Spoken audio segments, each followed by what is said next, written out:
want to thank everybody who's here live right now. I think this is going to be a really interesting conversation. Sean Sodrom is here with me.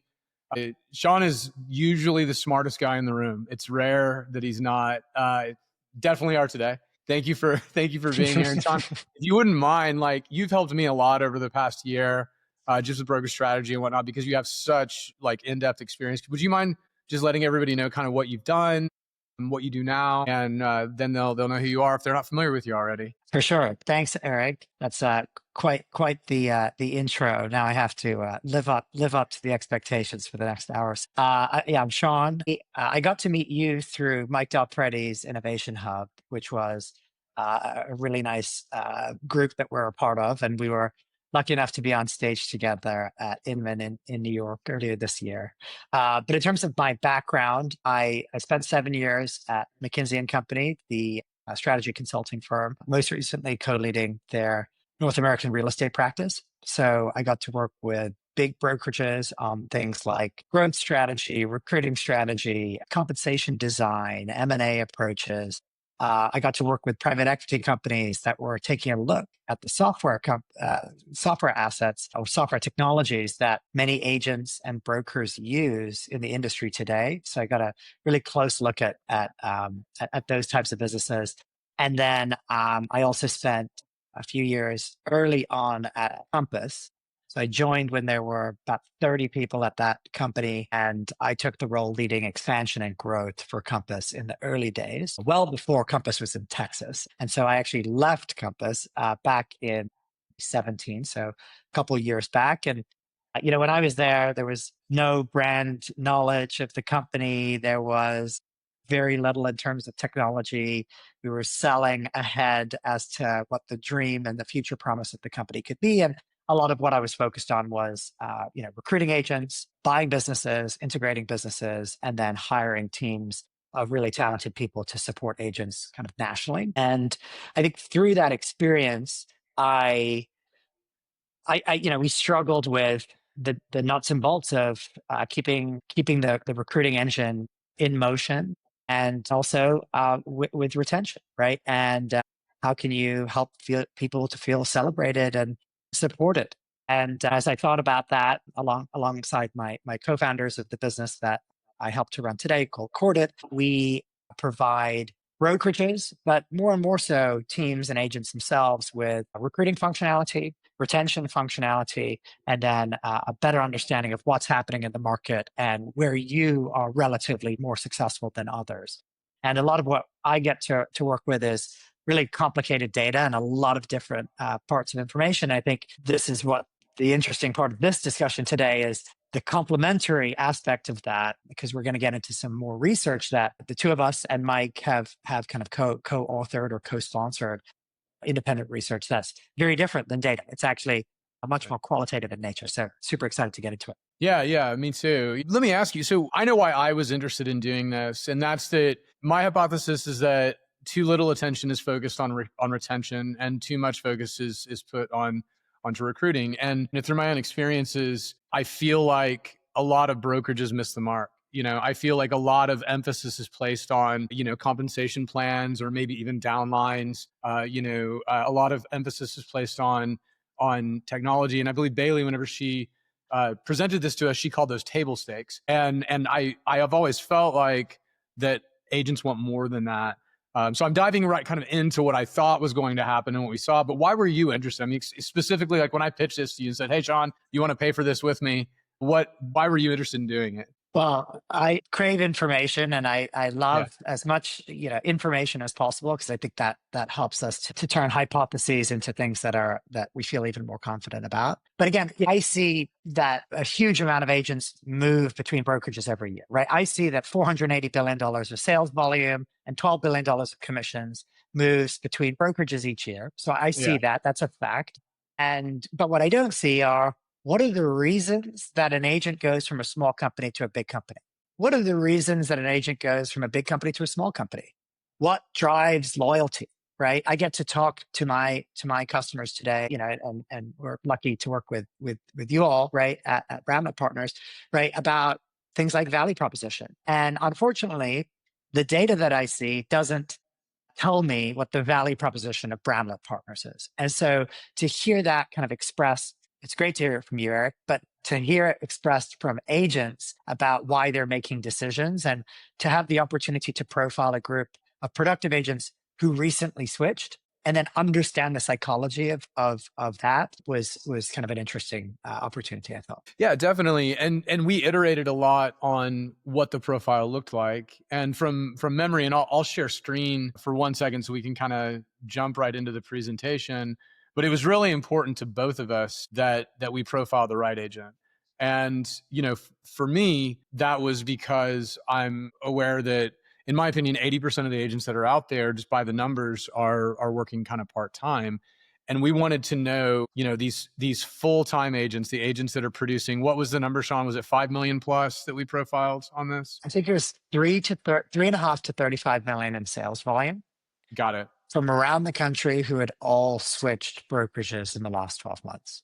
And they had to be in the industry for at least 5 years. Got it. Yeah. And that's a great profile. That's somebody who's an established agent, someone who is consistently producing, and someone who said, hey, my last brokerage wasn't satisfying what I need. So they moved in the past 12 months. To run through the methodology a little bit more, we incentivized them, compensated them for their time, and then all interviews were recorded and transcribed for reporting purposes. This was really similar to the study that Mike commissioned, I think it was 4 years ago, whenever he asked, like, what do consumers really want in an agent? And I think that was somewhat similar in their findings, and that they found that they really wanted, a human being. And was that your intuition on this as well? My intuition was that there was a lot of a missing, like, human touch in this. What were your thoughts whenever we were, like, just as a broad overview of this whole report? It was similar, right? That I thought that the reason to leave a brokerage was likely that they felt that there was a lack of proximity to the company and the other people in the company. And so I think that's what I was expecting to hear. For anyone who just kind of quickly looked at that research, Eric and I were both curious about whether we could get a representative set of results from a fairly limited number of interviews. And it turns out that they basically continue to do the interviews until they feel that there is commonality among the responses and that there are true patterns emerging. And I think that's actually one of the really difficult things as someone who's running a software company in the space is it's really hard. Agents are generally a kind of a hard group to do research with. I found that in my own personal experience. And part of the problem is someone like me, and you said this about yourself with this research, I come in with a hypothesis. Right. So I ask leading questions. And so when you start presenting, wouldn't it be cool if we did this? It's not the agent's fault. It's actually your fault, the interviewer saying, and of course everyone says, yes, that would be cool. Right. What you're really trying to get at first is, what is your core problem? And how important is that problem to you? And what's the current solution today? And how insufficient is that at solving that important problem for you? Then it's your job as a technologist to go figure out, okay, now I'll come back with some solutions and play them back to the person that you're interviewing. And so it was really important, just so everyone knows, Eric and I, thank God, didn't do any of these interviews. It would have been biased. People would have wanted to speak to Eric because they would have liked the opportunity to work at Bramlett Partners or something kind of analogous for me. So this was done by an independent group that had no real connection to us, other than us suggesting the profile of agents that we wanted to recruit. Definitely. If you and I had performed this, what do you know? Everyone wants to work for a local boutique that has amazing market insights, right? I mean, that's exactly what. Hey, wouldn't it be cool if you had market insights at your fingertips? Well, what do you know? Mm-hmm. Cordet provides that. Don't you like the local brokerages? Isn't that important to you? So yeah, I agree with you 100%. And I was very happy to let Zig Zag take this, go perform it, come back to us, I think a month and a half later with the results. And then, yeah, this is what I thought was going to happen. I was right in some ways, wrong in some ways, but it's unbiased. So thank you for pointing that out, Sean. I think it's really, really important. Yeah, of course. Moving along to the study, and I'm going to go back and forth between sharing screen and not sharing screen because I think it's a bit boring if people are watching to watch slides. But moving to the executive summary. So it says that the real differentiators are emotional alignment, leadership access and belonging, not just splits or tech. Does that surprise you, Sean? Does that surprise you at all? What were your thoughts going into this? I assumed that the vast majority of the calculus around Switch was focused on splits and focused on compensation. Um, and while it's not fully represented here, we did speak to Bailey, and the compensation, broadly speaking, was considered important and almost a table stakes decision. And as we probed that a little bit further, I think it's not that I moved because I got a better split is kind of what someone's looking for. I'm moving because I think I will have better take home income over the next few years is kind of what people are aiming for. So it's not split fishing or kind of hunting for the right split necessarily or the right fee. It's more, I think that this whole package of what I'm getting is going to be is going to help me grow my pie if it's a lower split. Right. Or is not necessarily maybe not going to help me grow my business, but is going to allow me to keep more of it. And so there's multiple ways that you can achieve kind of making more take-home income via different compensation schedules and support.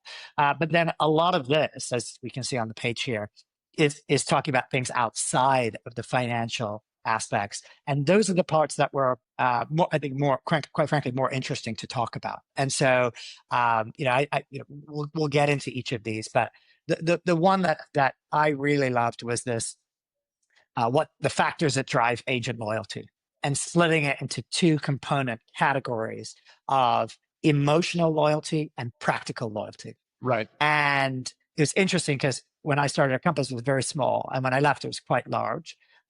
Still much smaller than it is today, but from the growth was significant. And I felt that the company had moved a little bit from the focused on the emotional loyalty towards the practical loyalty. And I think that that's a little bit of a trend that you start to see with companies that start to scale as they focus on the practical side. So we'll get into that. We're minuscule, obviously, compared to where Compass is now and where they were when you left. Mike Morgan, director of operations, and I, the topic of conversation always, especially after this, has been how do you scale culture? And it's difficult because if you ask 10 people what is culture, you're probably going to get 10 different answers. And I think if you were to summarize this entire study, it would say culture is most important, but it's really, really tough to define. And how do you scale that? It's difficult. I watched you scaling it in Cordet in New York, and I know what your interview process looks like. And I've actually had a laugh about your interview process because it's so in depth. I'm like, how do you have the bandwidth to do this? But it's because scaling culture is so important. For me, and not to keep blabbing about this, but I was an agent call it an agent for 20 years and a broker for 3. I was a broker for a lot of time, but I've scaled this company now for call it 3 or 4 years. And so I think in terms of an agent a lot. Whenever I was a new agent, I thought it would be pretty easy to get business. I'll just go in and undercut the competition. Hey, Mr. Seller, no, I'll do it for 2%. Everybody else is offering 3. And I found that I didn't get a lot of business that way because I couldn't communicate value. And 2, the business that I did get was business that I didn't want. And so this report reminds me of that quite a bit. And I think that agents are very similar to consumers in that they're looking for value. And as you said, compensation is a piece of that, but it's not the only piece. Why do you think the industry tends to lead with compensation? You know lots and lots of brokerages. You work with hundreds throughout the country. Do you agree with that statement? Do you think most brokerages lead with compensation? And if so, why do you think that's the case? I think that most large brokerage innovation, if we want to call innovation in air quotes, over the last few years, has been around innovation on the compensation model, right? So if we back up, right, most companies had what we would now call a traditional split offering, call it 40 years ago. And then companies like Keller Williams and Remax came around, and there was a certain amount of innovation there. Keller Williams very popular with the cap plans, right, which are still in existence today. And then and of course, Keller Williams also had quite a focus on training and Right. development. And I think that's personal passion of the founder, right? And then over time, right, we saw more innovation, but that's again kind of innovation around how do we contract with agents from a compensation perspective, right? And then you have low fee companies or transaction fee based businesses. You now have cloud companies that have both caps and revenue shares. So kind of agents can recruit other agents and get paid for the ability to do so.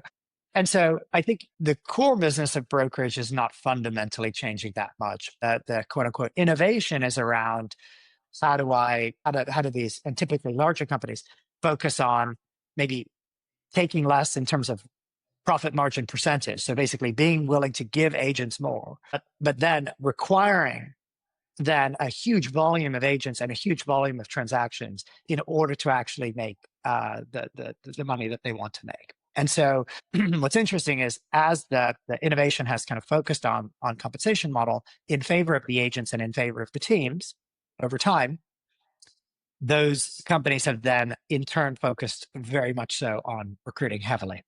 Right. And more volume-based recruiting as opposed to more kind of strategic, targeted, culture-oriented. There are many reasons why you won't get the opportunity to work here. And so we kind of see a little bit of that split. I think you have to really consider boutiques versus those large companies, because I don't think that there's a common pattern across both. I think the boutiques in many cases are still focused a bit more on culture, not wanting to have, a bad apple kind of ruin the dynamic of what's going on here.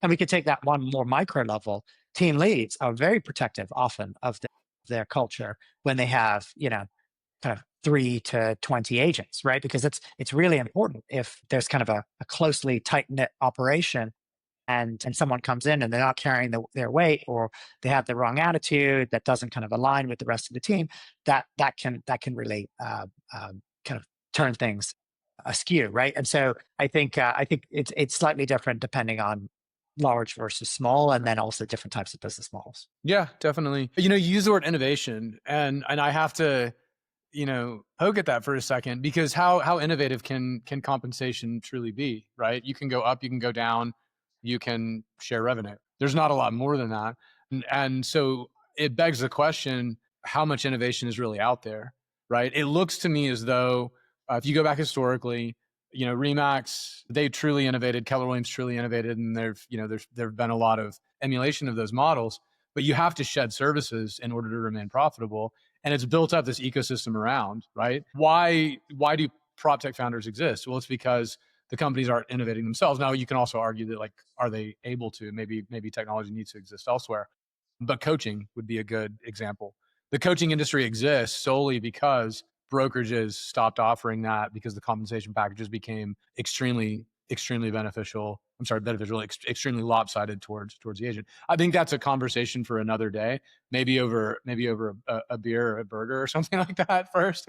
But thank you for those thoughts, and I completely agree with you. It's very insightful. Moving along to strategic recommendations, and I'll share slide, or I'll share screen again for this. This is really the meat of it. If you're going to advise a broker to double down on culture and belonging, I mean, first, would you advise brokerages to do that? And what's a concrete step that you would ask them to take? Or just what are your observations on doubling down on culture and belonging? Yeah. So I think, just to quickly tie back to our last conversation, part of the reason that and I put it in air quotes because I agree with you, I don't think it's like true innovation, right? Is we have a cap, or we have a lower cap. That's our innovation, right? That is fairly easy to operationalize. Whereas having an agent feel as though you're looking out for them when times are bad and you're celebrating them when times are good takes a lot of work. Yes. And in order to not feel inauthentic, you have to do that consistently. And that has to be part of your ethos, and that has to be part of your values. And so it is something that is quite unique for folks to be, for companies to be really great with culture. And to your point, as you get from 50 agents to 100 agents to 500 agents, it becomes harder and harder to operationalize. And it cannot only be just the one person at the top kind of doing all of these things. Interestingly, there was something in the research on a different slide that said leadership should be accessible. I actually don't think that's enough. I don't think that you think that's enough either, No. Eric. I think that accessible implies a passivity to the leader, right? Where I have office hours, so I'm accessible. That requires the agent to take the action to then say, hey, Eric, I need something, right? It's not that office hours are bad. Like, do that, sure. But the proactivity should be on the part of the leadership to say, hey, great job. Like this thing, I was super impressed by this thing. Also, there's like a few things that I noticed when I benchmarked you versus some of the other agents in our office or some of the agents that you started in the industry with at the same time. There are a couple of things that, I'd love to try to help you with. Is that something that you're open to? And so the proactive part can be on the part of leadership. And so that's where I would think about it. I agree with your approach, which you said earlier, which is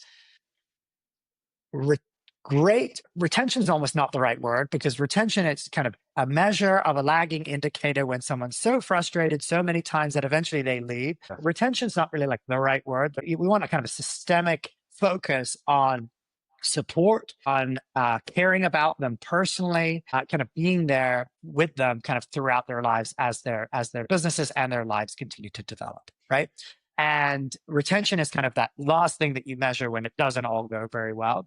And so companies that are great at retention, I feel like it's almost like the wrong way to talk about it. It's like companies that are great at supporting people in their lives and helping them to develop their businesses, that they then have great retention results. And so I would kind of focus, if we look at that agent journey, you could plot the agent journey from they first heard Eric's podcast to they joined the company and they got onboarded to what did all of those coaching sessions look like? What did all of those proactive moments look like when their business was trending off just 2 weeks, trended off for 2 weeks, and someone reached out to them to say, listen, there's a course for this, or I can spend a one-on-one time with you. I'm going to engage with you in the format that you want to engage with me. You can either come to my training or I'm going to come to you one-on-one. I'll send you something or I'll talk to you about it. You tell me how I can help you the best. I'll come and show you what to do on the next listing presentation if you want. So kind of meeting people where they want to be met, but doing it at a time where they really need that help, I think is very hard to do. It's easy for us to talk about, but that was very clear from this research, is so many people moved when they did not have that. And when you think about these ratios of one manager to 1,000 agents, it's pretty easy to understand how that happens, right? And so it's there's a pretty clear theme that agents want more than that, and they will vote with their feet, so to speak, right? They'll leave the brokerage if that happens for long enough. So I thought that was really interesting. No, it's great, and I love the fact that you identify retention as a lagging indicator. Whenever someone leaves, attrition, right, stings, and you look at it and you say, where did we go wrong? We had an agent and a team leave towards the end of last year, and it was due to some poor management. And you look back on it and say, oh, well, to your point, Sean, well, I have an open door. What's the problem? And the problem is there wasn't outreach when there needed to be outreach. If you want to summarize, I believe that human beings want to be celebrated when they win, and they want help when they need help. So a step one as a brokerage is, how do you identify that? I know we're not here to plug Cordet, but the having visibility into who hasn't put anything under contract in a month, in 2 months, in 3 months is crucial. Who's hit big milestones, who has a property under contract that's their largest contract they've ever sold, or it's their top 5, things like that. And just knowing that, you mentioned a minute ago that you have a cloud-based brokerage with 1,000 agents to one manager. I don't know that it's even possible to do that there, but most brokerages are around 100 to 1, maybe 50 to 1 in a really great case. There's no way that somebody managing even 50 to 1 is going to be able to know intuitively what's going on with every single agent they're trying to help. So I do think that what's missing from strategic recommendations is visibility. And if you don't have the visibility, then that needs to be your step one. I have to point out on refined recruiting language, because you pointed this out, and then some agents that I've shared some of this with also pointed this out. I think it's going to be my next tattoo. Big enough to back you, small enough to know you, is great language. Grow with us, right? inclusive language, I believe, is incredibly important. What I truly believe is agents don't work for me, right? We serve the agents. It's a partnership. It needs to be inclusive, and obviously more than just a number. Human beings want to be seen. They want to be heard. They want to know that they're important. This podcast could go on for an hour and a half, 2-3 hours, maybe. So I apologize if we don't get to all the slides. But I want to talk about this too. Lean into referral culture. Lean into referral culture. What does that mean to you? Like having recruited hundreds, thousands of agents for Compass, did the referral culture come into play whenever you were recruiting for Compass? What do you see today as a prop tech founder helping other brokerages recruit? What does the referral culture mean to you? Yeah. So I think on that, the idea of, and you and I have talked about this, really happy agents will do things that you would never have expected, Yeah. even on the recruiting side for you, right? If you're truly supporting, helping, you're going above and beyond. And we've established that it's really hard to actually do that. But if you do that, then that's a wonderful way to get vetted introductions to the company. So there are some like technology-based ways that you can understand who's on the other side of every deal and in real time, and you can celebrate them and that kind of stuff. But I think it comes from having a really happy, engaged group of agents in the first place. And so I think that's a wonderful place to start. I think some companies stop there if they do that. And so the idea of being a little humble and saying, and you're very well connected in Austin, Eric, but I would challenge you if you told me I know all the good agents in town. No. And I hear that often. I hear that all the time. Yeah. And it's this kind of lack of understanding that COVID happened, that agents are joining all the time, that most of these people haven't come into their office or your office ever. So the idea that you know everybody because you're on Instagram is a total misnomer, right? And so that leads into some kind of proactive approaches. But I will say, not that we're necessarily talking about this, and I imagine all the agents in the audience would agree with this. I insert first name and then rah, rah, rah, look at me, we just closed a deal. That doesn't get anyone to engage with you. And so the idea of in recruiting, it's funny, it's typically and traditionally in Compass, we had to make really difficult decisions in terms of our outreach. Are we going to be really efficient or are we going to be really effective? Really efficient would be, I'm going to hang up right now on this podcast. I'm going to go into my CRM. I'm going to pull up a template. I'm going to drop 300 agents into it. And I just got 300 agents exposure and no one's going to open it. And the open rate's going to be 0.5% or below. More people are going to click spam, this is spam, than they are going to kind of respond. Well, then you're right? going to cycle through another phone number. It's going to be a green bubble, like all the things we've talked about. Everything that indicates there's no care whatsoever put into this outreach. And so, and agents see through that because they receive them and they also send those emails, but not so much about recruiting, right? That's okay. That's sort of separate conversation. But that's really efficient, right? Really effective used to be, I'm going to go to your Instagram page, your Realtor.com profile, your Zillow profile, your brokerage website, see if there are any Google awards or articles that you've been profiled in. And then eventually, after 40 minutes of research, I'm finally going to muster up the courage after a bunch of writer's block to say, hey, I too like Labradors. Hey, let's go walk our Labradors in the park, which, by the way, is not bad. There's nothing wrong with that. And it is somewhat personalized. The problem is it took you 40 minutes to prepare for that. And so I think that there's an opportunity to do all of that more efficiently. We can talk about that later. But I think I think here again, we shouldn't consider recruiting and retention as these kind of independent activities. If we're doing a wonderful job with culture, if people truly feel supported, if we are genuine, authentic leaders, that's going to materialize in the way that we interact with our own agents.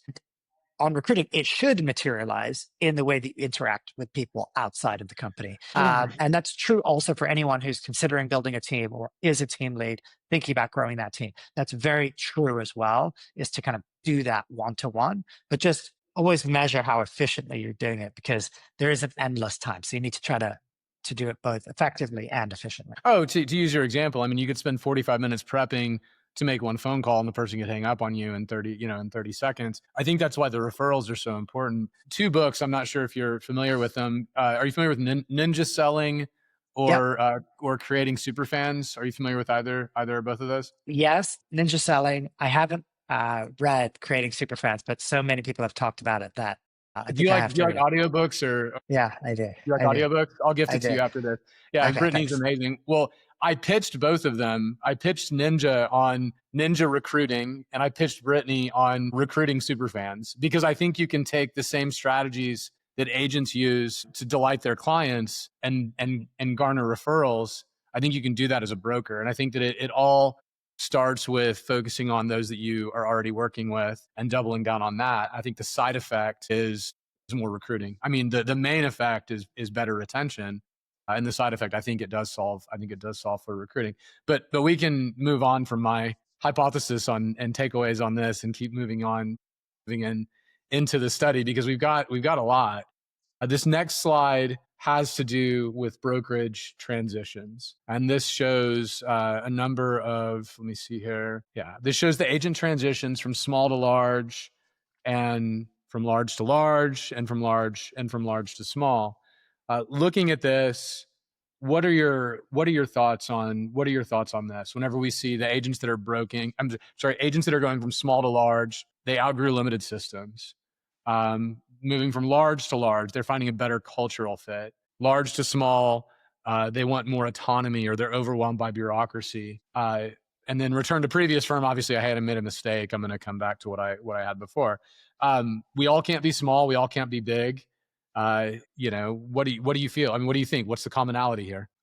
Well, I think it, it, if we think of what, generally speaking, small companies tend to do well, at least at their outset, is this really lean into the emotional loyalty pieces, right? It feels like a work family. People are valued. There is no concept of the leader being inaccessible because you're with the leader every single minute of every day. Think of a team, right? Like a Maybe too constant, much. too much, right? Yeah. So it's natural that you're going to do that.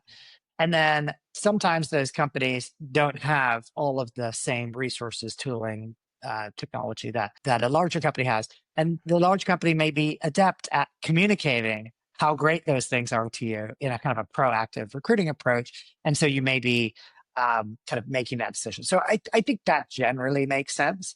I think large to small is interesting if we just flip to that one, because it's often that they miss that. Maybe they never worked at a small company, but they seek that proximity, that support, maybe a trusted person that they can rely on to help them with that task. Because it's not just, I want to send a ticket because I know exactly what I need. I want to talk to someone to develop a strategy and then a great person that I trust to execute on it. And I have that kind of personal relationship with them. And that personal relationship is important. So that also makes a ton of sense to me. The push factor there, though, was kind of interesting where it's like, okay, maybe if I track an agent from a small company to a big company back to a small company, I went to that large company from the small one because I wanted the technology and the tooling and everything else. But then it can feel bureaucratic or overwhelming to have to do all of the different things that are required by that technology, which I think gets into this interesting part where, and again, I also believe this is true for culture, where as brokerage leaders, we shouldn't be forcing everything down everyone's throat. It needs to be good enough that they should voluntarily want to sign up, to be in the meeting, or to use the technology. But if you mandate that everyone has to go through it, then you better be omniscient and know that it's the perfect tool that's designed for every use case and is never going to annoy anybody. But if those things are not true, then they're going to start to feel like, oh my God, I just sat through a training that I knew when I was 6 months in the industry.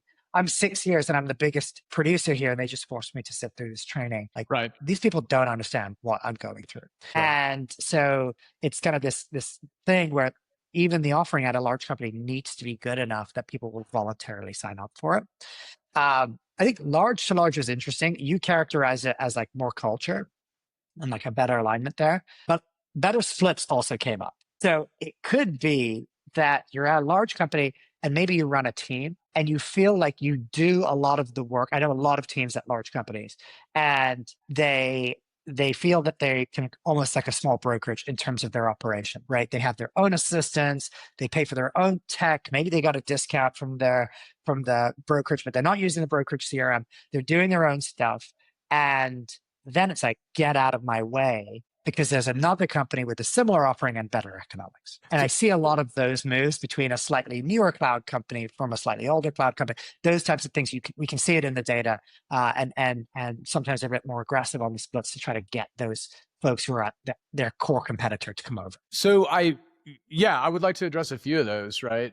One, I personally think that there's the most to learn from the large to large transition, because that's an agent who says, hey, I'm okay with scale, and I'm okay with sometimes submitting a ticket that might take, a few hours or even a day to come back. I think you can look at that and say, like, why did these folks move? And to your point, if they're moving due to split from large to large, then that means the offering wasn't good enough, right? It wasn't high enough value. Anecdotally, we're still small enough that every agent who leaves, we know why they left, and we look at every single one, and we track adoption of tech. No agent has ever left our firm who has adopted the tech.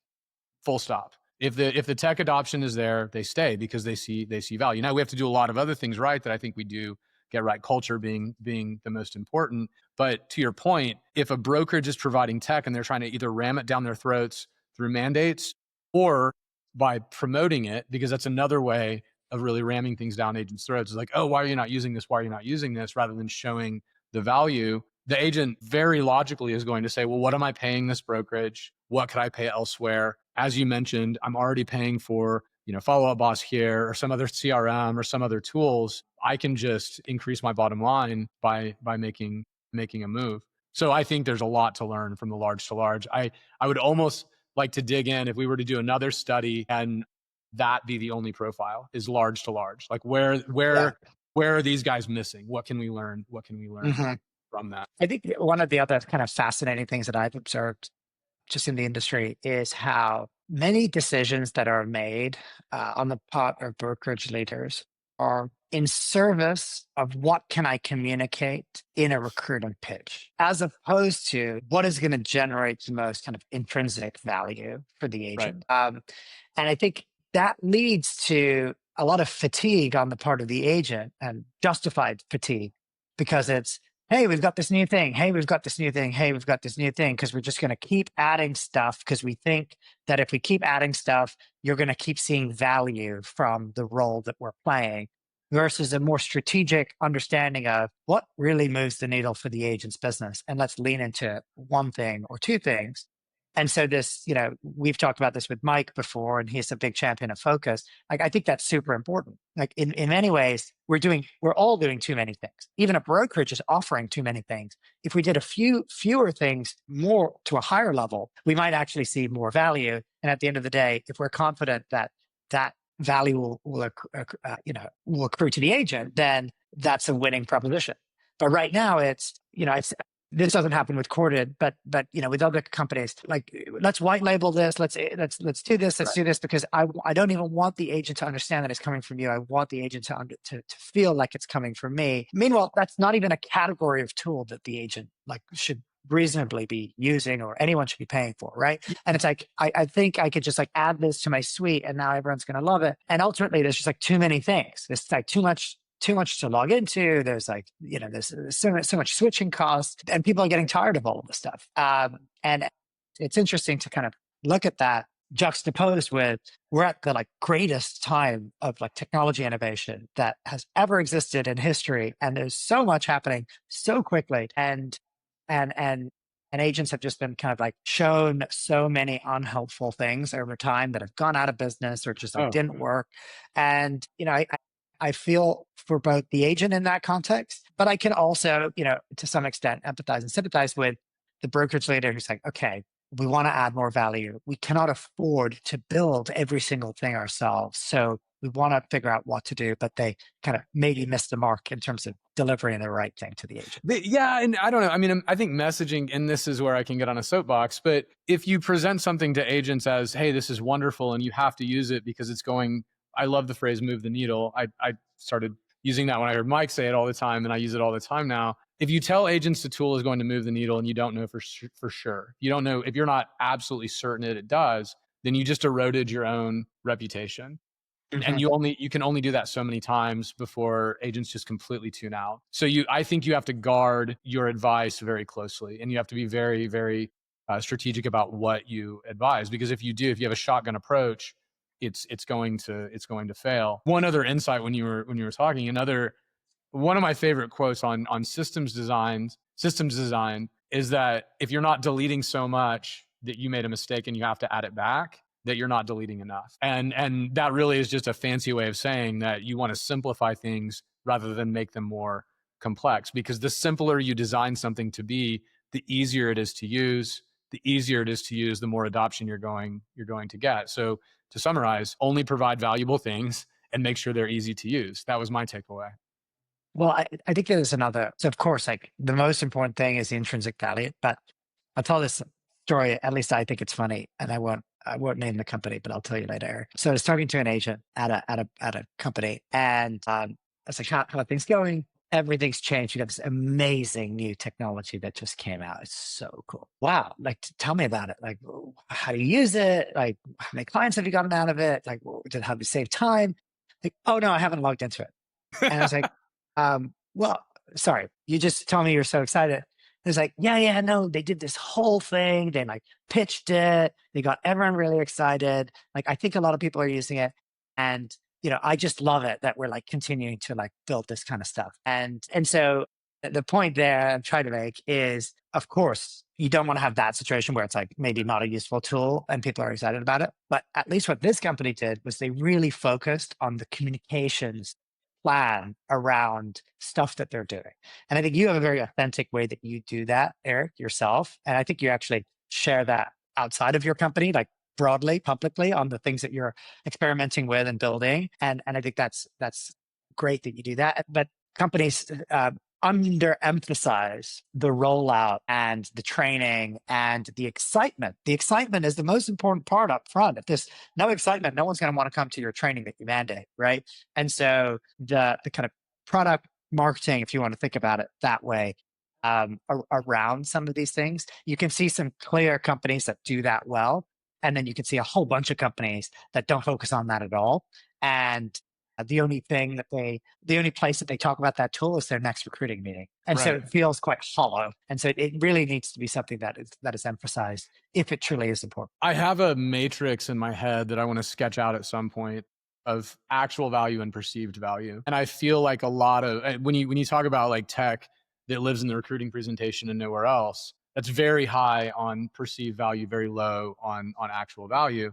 And where you want to live is in high actual value. Where you want to focus is high actual value with low perceived value.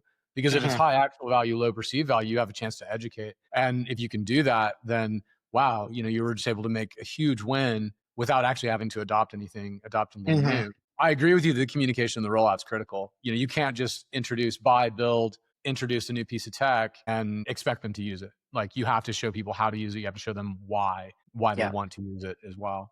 Great stuff. If we're talking about 2x2s that have nothing to do with the research, I'm going to introduce one more. Go for it. I want to hear. Yeah. Is if you think about brokerage, like the brokerage landscape. So like if you're an agent in Austin listening to this, think of two axes. One is more split to the agent. So like at the top, it would be a company theoretically that takes no transaction fees and maybe charges you a little monthly or something, and then charge more. And then on the other axis, true value that the company provides. That could be culture, that could be technology, that could be brand, that could be whatever, right? And so you look at that, and what's interesting is we are seeing, I gotta say it, like we're seeing a lot of growth in the cloud companies. Like they're doing a pretty good job of efficiently recruiting, and maybe not like the highest, on average, the highest producers compared to boutiques, whatever, that's fine. Some agents can really understand quite quickly what does a 95% split versus an 80% split mean for my business. What's harder to communicate is value and demonstrate it. And so we're talking about it in the context of technology, but if we're thinking about what does a great recruiting pitch look like, and this is why it's hard, we need to really prove that there's a greater business for you and or more time to spend with your family or whatever that thing is important to you. We got to prove that it's more valuable and worth that the difference between us and the most expensive, like highest split in the market. And that's the challenging part. Well, here's the hardest part of that is that you have to grab their attention in under 4 seconds and then communicate it in under 30. How do you do that? Hey, we have the best split in Texas. Okay, somebody who's looking for that, just grab their attention, communicated value. It took under 5 seconds, right? Anything else, proving value, right? Like culture, brand, technology stack, all of that. It's incredibly hard to catch attention and then communicate exactly what it is you do in an elevator pitch. Great insight. I didn't know you were a lover of 2x2s. We'll have to talk about that and Venn diagram memes at some point in time. Yeah. Too much time at McKinsey. But I'm curious, not to put you on the spot to like give you a pitch. I'm not asking for that. Yeah. But how do you think about providing the like the value, like proving value quickly? If you're just meeting someone at a coffee shop who's like, oh yeah, I just did a deal with someone on your team, and it was like that moment where you could say one thing. Oh, so tell me about Bramlett Partners. What would you, without saying the pitch, how do you think about like proving value? Easy. I mean, so, you find the common problem and you communicate that, you understand their problem. Offline, I can tell you what the pitch actually is, and then you tell them how you solve it. And fortunately, we can do that pretty easily. Like, our customer has a very common problem, our customer being the agent, and we have a pretty easy solution for it. I'm not saying I have it all figured out. I mean, the biggest problem for us, Sean, is like, how do we scale, right? But that's what we do here, and that's what we can do here. So Yeah. Does that answer your question? Yeah, I think that's a great approach. I also think for those that like data, there are data points that one can look at to say, Right. what is the impact of the brokerage on an agent's business after they join? Yeah. Like, let's just show them the numbers, right? Because if the agents are doing their first listing within 45 days of joining the company or less, that gets around that like switching cost approach. And then if they all double their business, within 2 years, there is your answer on the take home, right? And so there's a whole bunch of things. And I think far too few brokerage leaders do the work. It's not that hard, by the way, but do the work to kind of get to those proof points that can actually justify value.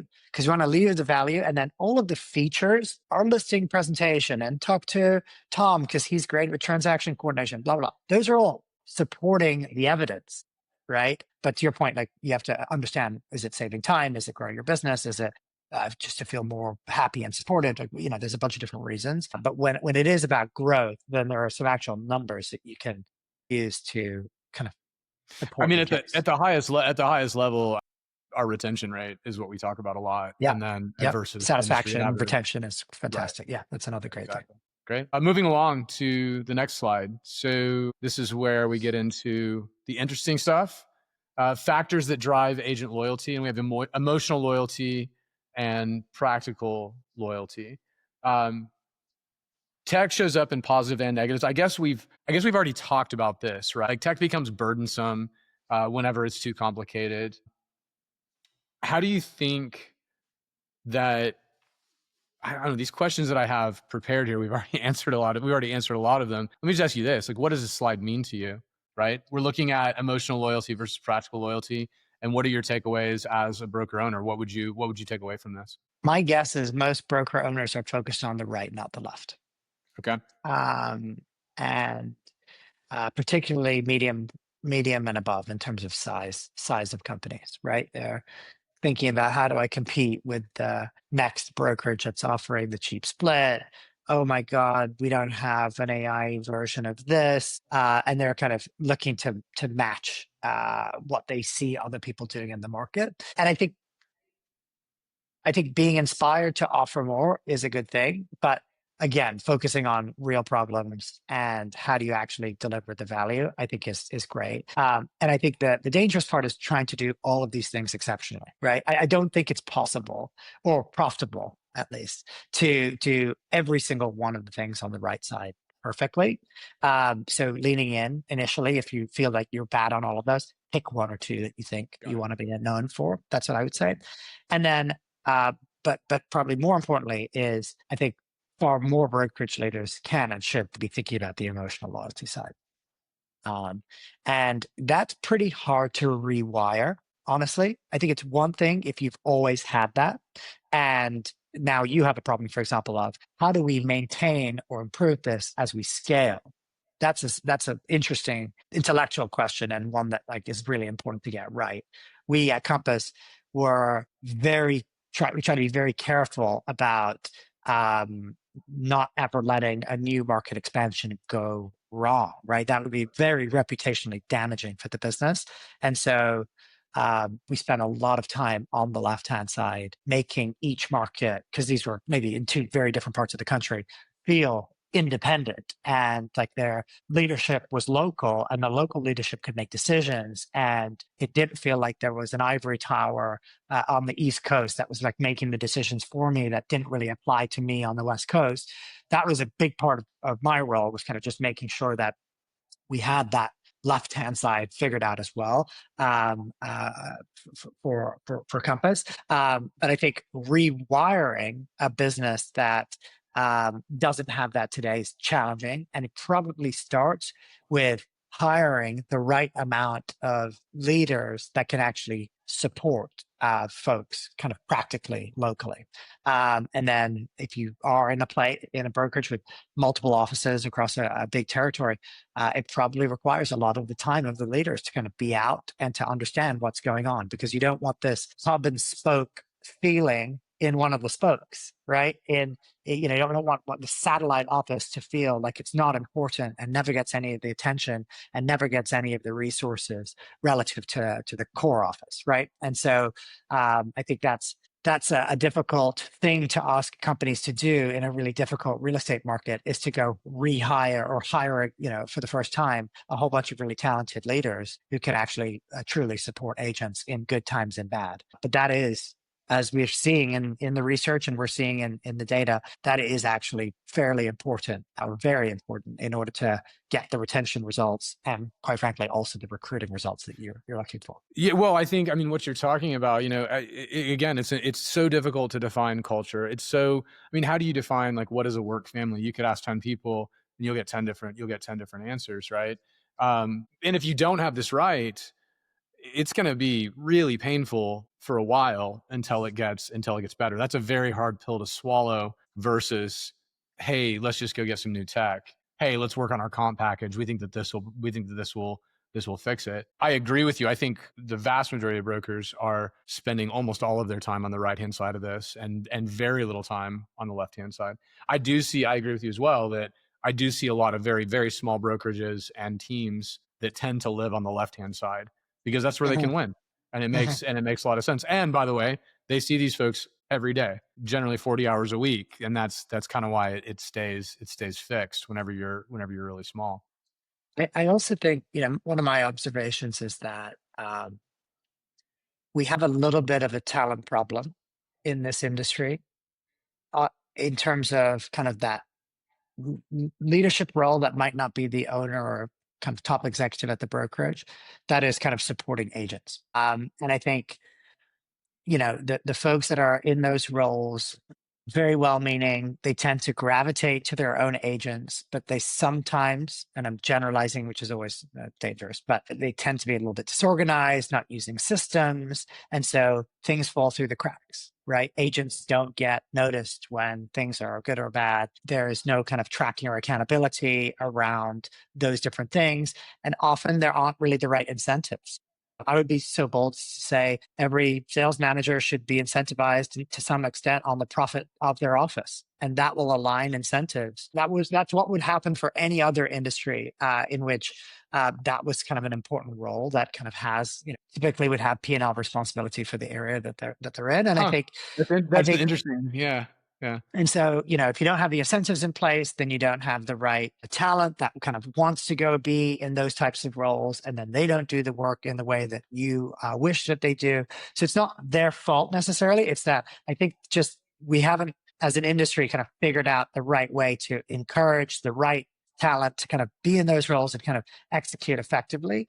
And in many cases, we're like pulling back their responsibilities or adding more agents to their remit and hoping that, all of our agents will kind of do that work for us, right? As opposed to like, we do that work as the company. And so, we could spend a whole bunch of time talking about brokerage P&Ls, but yeah, I think that there's kind of an opportunity there. It's an easy to understand lever that you can pull that does move the needle, right? Like, you bring in more agents, you get more revenue.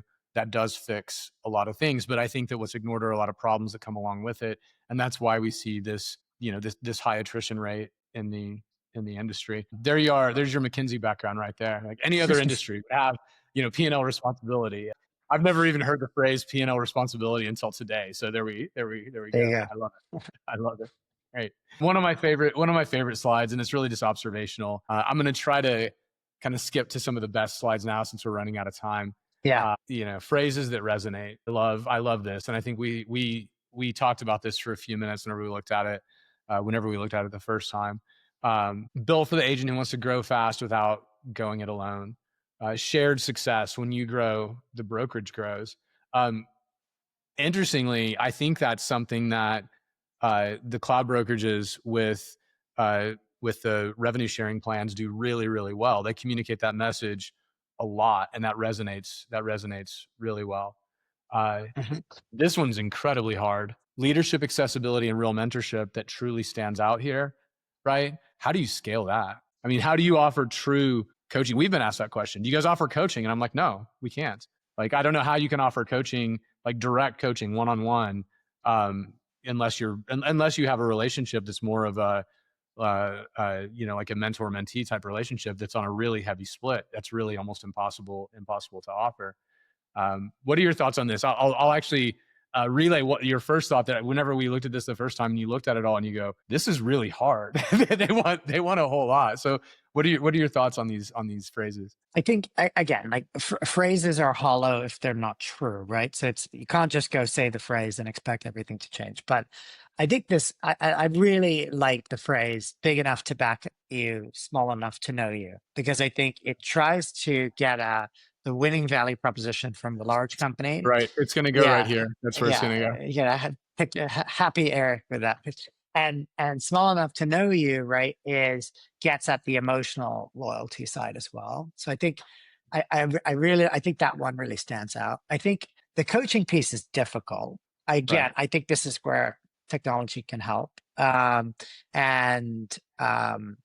again, as with all of these things, it needs to be factored into like the broader compensation model. But I could imagine you could have a type of company that has lower splits than the lowest split offered in real estate today that does well, but it's really focused on, think of my 2x2. It's like all the way to the bottom and the right, where it's like it looks it's almost inverse, not 20% to the agent, but 50% to the agent, right? But we're going to give you an incredible amount. And by the way, this already happens with leads, right? Just leads are really easy to understand and put a value on, whereas coaching conversations once a week plus 50 other things is a little harder to value. So I think again, the next big company that comes up is probably going to have an even lower split than the current. It's easier. Right? It's easier to scale, right? I mean, Yeah. it's I won't say easier, and I'm gonna talk about this phrase in a second. It's simpler,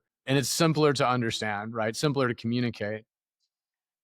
And in some ways, it's simpler to run, right? Yeah. Because it's like I don't need to offer as much as a company, and I'm going to have vendors and other coaches and my own agents do the growth, do the coaching, do this. And by the way, I'm not here saying that's a bad model. Like in no way am I saying that's a bad model. It's effective, right?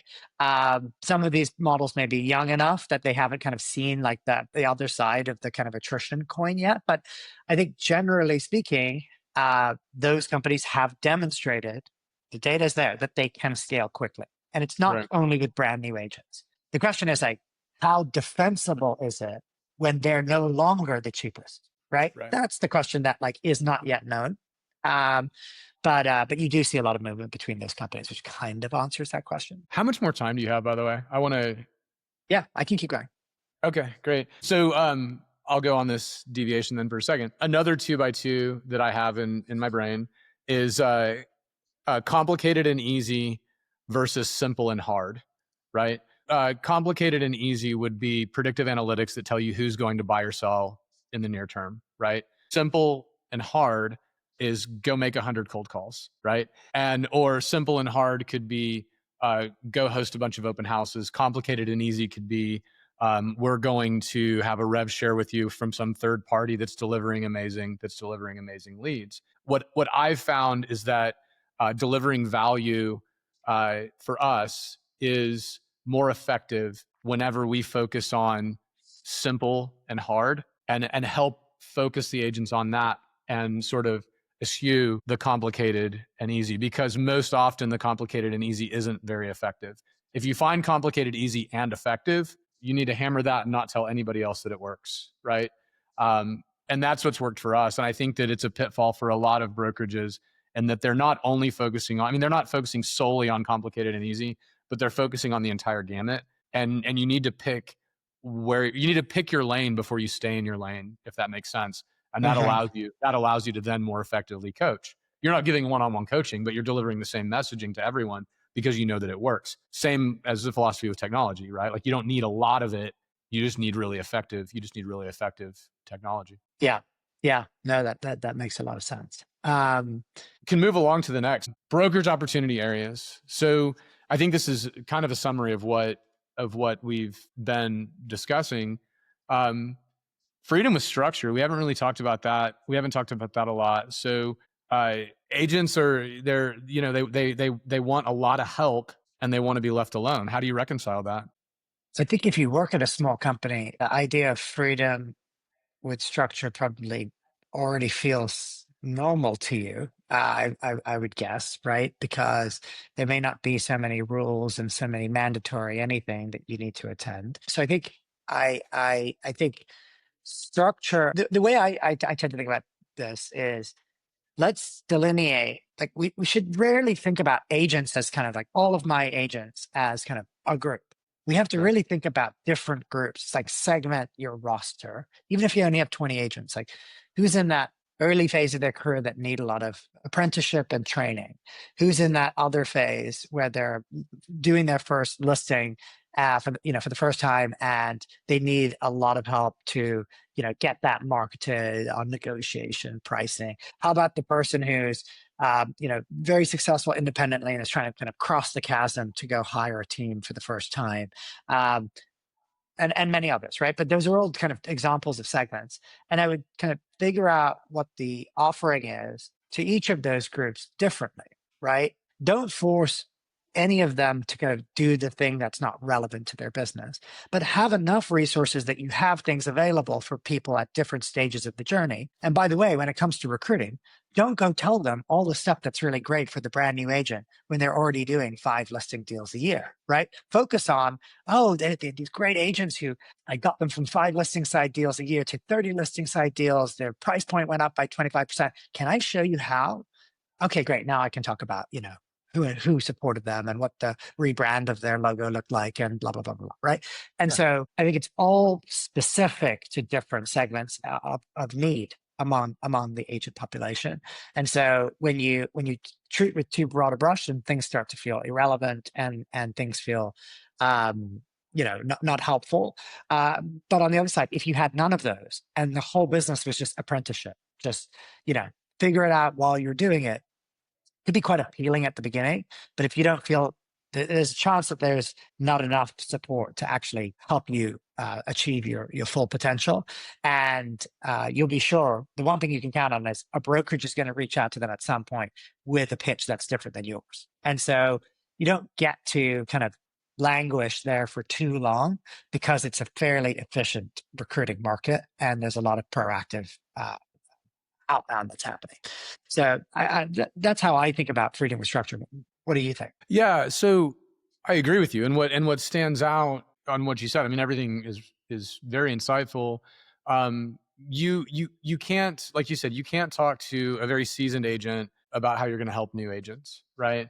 You don't want to talk to a new agent about how you're going to help them, grow their team larger. What I see in the industry is a lack of standards is not the right word, a lack of focus in recruiting. I don't see people say no very often. I don't see people say, we just don't have programs for your profile. And I think it's important to be able to say that. If you're a brokerage with really amazing training for new agents, you need to really lean into new agents. But if you don't have that, it's a disservice to everyone to hire those new agents. It's a disservice to your existing agents. There's a podcast I'll send to you. It's really interesting. It's Douglas R. Miller. He's the attorney that actually brought the lawsuit against NAR. And when I listened to, it was about a 30-minute podcast, in the first 10 minutes, I nodded in agreement with everything he was saying about his complaints about the industry. And then the last 20 minutes, I was like, this guy's completely crazy when he started talking about what he thought the consumer wanted. But he used the phrase masses of asses as a hiring strategy that most brokerages employ. And it's just a complete lack of, I mean, not to use the word standards again, but it's a lack of focus. It's not defining who your customer is. In the same way that I would coach an agent, don't work in a price point that's out of your competency level or in a geographic area that's out of your competency level. Brokerages should say no to agents that don't fit who they can serve. And I think when you fix that systematically, it then allows you to really lean into what you're good at, compete where you can win. To take a phrase from the Creating Superfans, like figure out what it is you do and then do it on purpose. Yeah. Well, if I understand one of your 2x2s correctly, simple and hard would be having standards and adhering to those. I'll use the word standards, right? For who you want to bring in and what does it take to continue to be here. Right. That's hard because you're saying maybe no to some revenue up front or recruiting win or whatever. But I can think of another company who I won't name who didn't have standards for their own agents. Some of their agents got into some, let's say, ethics violations, and now they're in a reputational crisis. And so avoiding the hard thing because the people were paying you is now much more impactful negatively than having those standards in the first place. And so it's simple, but it takes discipline. It's not necessarily hard. It takes discipline to be able to say, this person doesn't have a reputation that our own agents approve of. One of the things that we used to do, it didn't scale. I don't think they do it today, but at Compass there was a group of people who were excited to, participate in the recruiting process.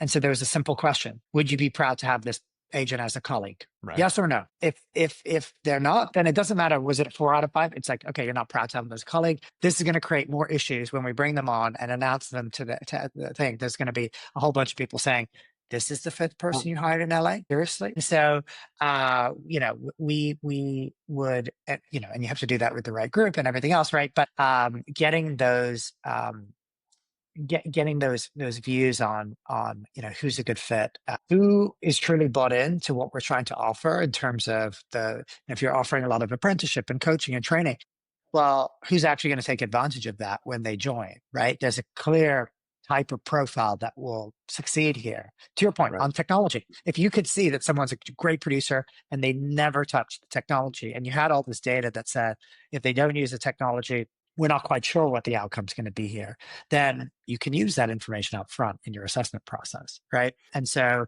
I think it's hard and it takes discipline, but in the long run, I think that discipline pays significant dividends. And so it's kind of growing slower to grow faster in the long run, or to grow bigger in the long run. Yeah, well, it's small business is what it's small business versus, fast growth, exit, make a ton of money, move on to the next thing. It's interesting because real estate is inherently small business or supporting small businesses.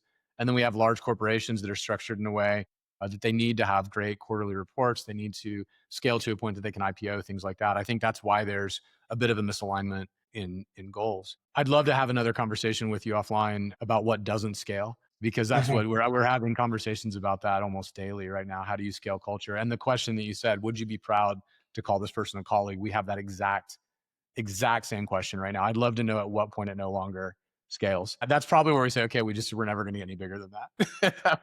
So, I think, the last slide we have here is a summary.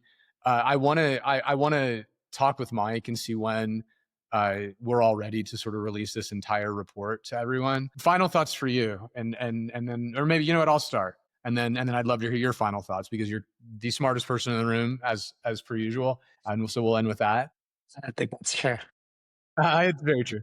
So my thoughts are effectively that you want to treat agents like small businesses and human beings. If you have experience working with clients in any capacity, viewing agents as clients versus they're a lot closer to a client than they are an employee or staff. And it makes a lot of sense why there's a lot of churn in the industry right now. Those are my final thoughts. What about you, Sean? Yeah, I think that's great. I think I would start with, what is our true differentiator as a company, because it doesn't have to be culture. It can be culture, and that was a big part of the findings here. But start with what your true differentiator is going to be. Ideally, 1 to 3 things, not a list of 100, and then lean into that very heavily. Have the discipline to say no to a lot of things that are tempting to focus on. If it's kind of table stakes, but it's not a focus of yours, figure out, is there kind of a third party vendor? Is there something that you can do to kind of do it, but not have that be the thing that you rely upon? If it is in fact culture that you want to lean into, which I think is probably a savvy move, you need to have the right leaders in place. And as I said, incentivized in the right place. All of the other things in terms of the tactics around recruitment and what you say, that all comes from a genuine competitive differentiation and an execution around that vision. Otherwise, it's all hollow. And very quickly, you're going to realize that saying the right words and having nothing to back it up doesn't work very well. And so we kind of focus on kind of core value, to use our phrase, that moves the needle. And then everything else will kind of sort itself out. And I think you and I are both aligned on this. Get your own agents happy first before you bother trying to scale. 100. And once you have that, having focused on that will actually create more opportunities for you to scale, because they'll be really happy and they can actually practically support your growth. And so, and they may even enjoy doing that because they're so bought in that they actually want to support you in doing so. And that's there's a kind of a symptom of a really well functioning kind of operation. I couldn't have ended this on a better note. Thank you. Yeah, get your own agents happy before you even think about scaling. 100%. Anyone who's here who's interested in what it is that Sean and Cordet do, definitely research them or reach out to me and I can tell you all about it. I am as excited about the retention tools that you've built into the system as anything else you built into the system. I think it's phenomenal. We look at the management reports more than anything in the system. So you guys are doing awesome work, which is no surprise. Thanks for joining me, and thanks for collaborating on this report. I think this is probably the beginning of a really, really interesting long conversation. For sure. Yeah, it's a pleasure. Always great to catch up with you. Thanks so much. And nice to meet you all in the audience. Thank you.